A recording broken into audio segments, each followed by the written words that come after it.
Hello everybody, and welcome to a short and silly little video. This is, I was digging through the hobby room earlier today looking for some stuff, or rather sorting some stuff out, and I came across this little toolbox, right, which I think I've had for, well, probably since I got to the UK really, in 2001 to, probably about 2002 I got this little box. I don't know what I got it for originally, but I believe there's some wargaming stuff in here. Now, the last time I was at my parents' house, I grabbed this from an old bureau, from a drawer of an old bureau.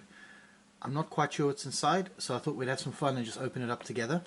I can't imagine it's anything super important, but I thought I can share this little silly moment with you. And I think as wargamers, we often just tend to throw things in drawers or shove them in some place, and then years later things turn up. So this might be one of those moments. So I thought I'd share the moment with you by making a video about it. You can see it's got some dry on blue tack on top of it. That must be 20 years old at this point. Anyway, so let's open it up. So let's just get some clips here and let's flip it up and over. Oh, hang on. Let's make sure it doesn't damage any of my Franco-Prussian stuff back there. There you go.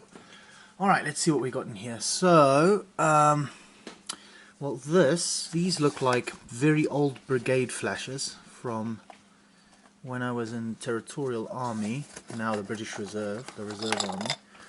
Yep, there it is. This is 145 Infantry Brigade, I think, which is what I was in when I joined in 2009, 2010 maybe. We weren't in there for much longer. I think after that we moved to oh bugger, I can't remember now.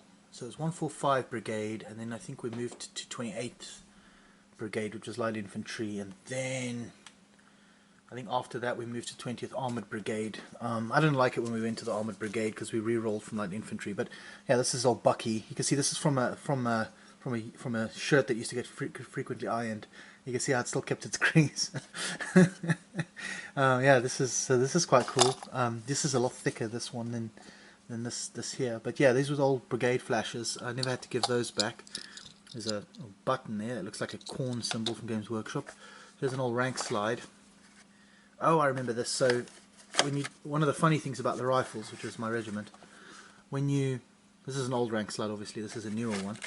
One of the problems with it, one of the fun things about it was that you ended up with a little bugle on your rank slide, right?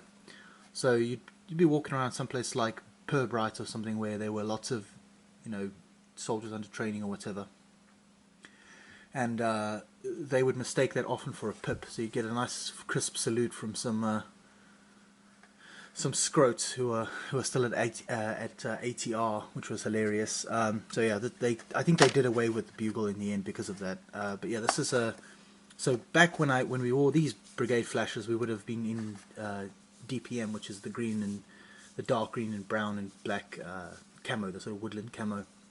And then I think once we shipped it out to MTP, we got these rank slides. So yeah, I was just a rifleman, happy there, didn't really need to promote or anything, so never went much further than that. These look like, well, these are quite odd. Are they spears or pikes with like weird cast heads? Let's have a look. So these look like spearheads, and these look like incredibly thin rods that go with the spearheads, and this little sockety thing. Doesn't look particularly good, does it? Look at that massive spearhead. I'm not sure how secure that will be. I suppose the principle is to sort of jam it in there and then glue it on. I suppose I could use them. I don't know where I got those from. They seem to have a code on them, so RSJ1, I'm not sure, RSS1 maybe. So there's that. More of the same. I probably bought them as pike, I would imagine. These are some spears, looks like, and these will be quite handy. Incredibly thin gauge brass rod though, or copper rod. Let's see if I can pop one out here. This is quite a good find actually. I mean, brigade flashes and rank slides aside, from a wargaming standpoint, pretty cool. So yeah, very very thin brass rod or copper. It looks like copper of some sort. Spears. Oh, and there's some weapons in here too. So these look like javelins in the same style, and then some cast javelins by the look of it. Made out of white metal, so they'll be quite soft. Oh, these are spears. Oh, these are quite nice looking. So let's have a look-see. There we go. And a miscast, or 2 miscasts, or a head that's fallen off. Anyway, I'm sure I can use a stick for something. But yeah, those are quite nice actually, aren't they? White metal, so they'll be a bit prone to being misshapen, but I think they'll do. So this is quite a nice little cache at the moment. Sculptors, dollies. Oh, this is probably from when I had fancied myself that I might try my hand at sculpting. Never did that really. A piece of brass wire, that's always handy. A piece of a lizardman's hand weapon from Games Workshop. Those are some old miniatures. Some Schaefer pen classic ink cartridges. I'm sure I've got the pen here somewhere. This Western Germany, how about that? Made by Volta, Mercedes-Benz. Fantastic. So this is probably from when I had an airbrush and I would have to tighten and loosen the sort of the hoses and stuff. This looks like some model barbed wire, so that's quite cool. There's a little roll of that. I could use that. I think this is some kind of valve system for an airbrush, maybe to stop. I'm not quite sure what it's for. A dropper and a nice set of tweezers. That'll go straight here in the hobby desk. There you go. That's already found a new home. Let's have a dig in here. A tactical Space Marine shoulder marking. Again, Games Workshop most likely. Some little boxes. What's this? This looks like something wrapped in foil. Looks like a coin. This, I'm going to guess. Alright, I'll tell. I know what this is. Okay, so this is a quarter in the United States, Arches National Park. Okay, I know what the story is with this. So, there's my wife's family is Greek, and there's this tradition called Vasilopita on St. Basil's Day, which is in January. And what you do is they make this big like cake thing, like a big round cake called the Vasilopita, so a basil bread basically. And inside this they secret a coin, kind of like an old English pudding, right? And then it's like good fortune for the person who gets the coin. It's a bit like an English, like a Christmas pudding, right? The same idea. And I think one of my Christmases, I was the one who found the coin. Now they wrap it up in tin foil so that, you know, I suppose it's easy to spot or whatever, so you're not touching a gross coin to food. But yeah, that's what that is. So that's a little memento from that. It's a very rusty old Stanley knife blade. Some boxes. Oh, check it out. Flash Harry, number 169 of 500 from Giants in Miniature, limited edition apparently. I probably bought this from North Star, probably, because I used to buy a lot of stuff from them in the UK. And this is Harry Flashman. I think I know why I bought this one. I thought, I had this idea that I would do sort of a Flashman sharp practice sort of campaign, not campaign, but you know what I mean, like a little story series of linked games. This was under Sharp Practice 1, which to my mind was always much more skirmishy than the later version of Sharp Practice, which introduced, or at least more heavily lent on the idea of units and that sort of thing. So I'm guessing these are probably very similar, these ones. This is Lord Kitchener, World War I style, 68 of 500, also in the Giants in Miniature range. They're actually quite nice sculpts, to be honest. Don't think I've ever taken them out of here before. There's old Kitchener, the butcher himself. And then, the final one, what have we got here? Leon Trotsky, number 143 of 500. You know, this one might actually be really handy for... is he supposed to have a straight finger? He is. The finger's a little bit bent. I don't think he's supposed to have a crooked finger. He looks like umpire Billy Bowden from New Zealand, doesn't he? With them crooked fingers. So this is Leon Trotsky. This could actually be quite good for a sort of Russian Civil War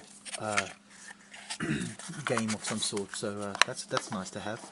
I'd forgotten I'd actually bought those. But then, you know, I suppose war gamers, we do that a lot. Oh, here's an old Oxford Executive HB pencil. Again, I'll just add that right now to my little pot over there of stuff, and I think that's everything from here. Yeah, pretty much. And what else have we got? Some shield transfers. So these are Early Imperial Roman cavalry shields from Little Big Men Studios, and some flags from GMB. So these are French line regiments, the 24th Regiment. Oh, more standards. The 8th, 1st and 2nd Battalion flags. The 9th. Some late Imperial Roman shield transfers from Little Big Man Studios. That's cool. This looks like instructions. Yep, instructions on how to use the transfers. These look like Foundry transfer. I probably bought these actually. These are yeah, these are Wargames Foundry sized Imperial Legionary shields. So those are cool. Veni Vidi Vici, this is going to be transfers as well. I think these are probably Greek hoplite transfers, and maybe some Peltest ones. I can see a little half moon there. There it is. Yeah, that's Peltest shields as well. So that's cool. It's not something I probably use very often. Oh, these are Revo flags. I think I got them from Essex Miniatures. Let's have a look. So we've got, I think they're all Confederate flags because that's what I purchased. Let's have a look. Yeah, so yeah, so a few state flags. These look like sort of Corps Commander flags or whatever, the little swallow-tailed ones. That's cool. Alright, forgot I had those. That's one less thing to buy, I suppose, if they still come out nice. They look a bit kind of tatty at this point, so we'll see once they go on. What else have we got here? Straws, which I think I bought because... oh, I used them to make pipes for like a 40k urban terrain, and I think this corrugated plastic was the same thing. I cut this into like sheets for like corrugated steel for like World War One as like you know, trench siding, or if you were doing like an urban terrain style thing. This is probably from an airbrush, that bits and pieces. This is Tamiya masking tape, 6mm width. That's cool. May have to, might actually have to use this really.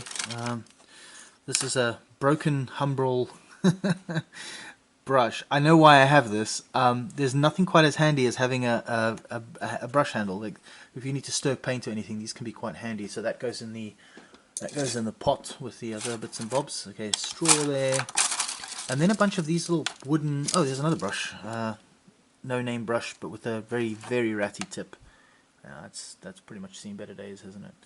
Again, probably just for stirring paints and stuff. And then these little sort of lollipop sticks that are very narrow. I think I got these because, again, I was doing kind of World War One style duck boards, and it's quite nice to be able to cut these into pieces and do sort of like these sort of duck boards. So that's it really. So it looks like it's basically just a bunch of basing material stuff and some masking tape, barbed wire, some transfers, a few flags, and I'll just put it all back the way I kind of found it.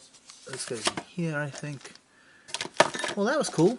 Alright, so a few nice bits and pieces. Just odds and sods really, isn't it? The spears will come in handy. At least I know where they are now, and I don't have to buy some for a while. These badges must have come from Games Workshop, like if you mail ordered from them or bought online or something many years ago. Not that I would use them. I'm not really a badgy kind of person. There you go, good old rifles rank slide. And then my coin and the old 145 Brigade flashes. Well, happy days. Look at that. Well, there it is. So yeah, thanks for coming into this mystery box with me. I now know what's in here, so I can probably decant it and sort it and utilize this box for something more useful, I suspect. Anyway, I just wanted to share this moment with you, and this little delve into a piece of wargaming archaeology, let's call it that. Anyway, thanks for watching, and for bearing with a rather silly video. If you happen to have weird stuff stashed in places, I'd love to hear about the weird and wacky places that you find things. Anyway, take care. Thanks for watching.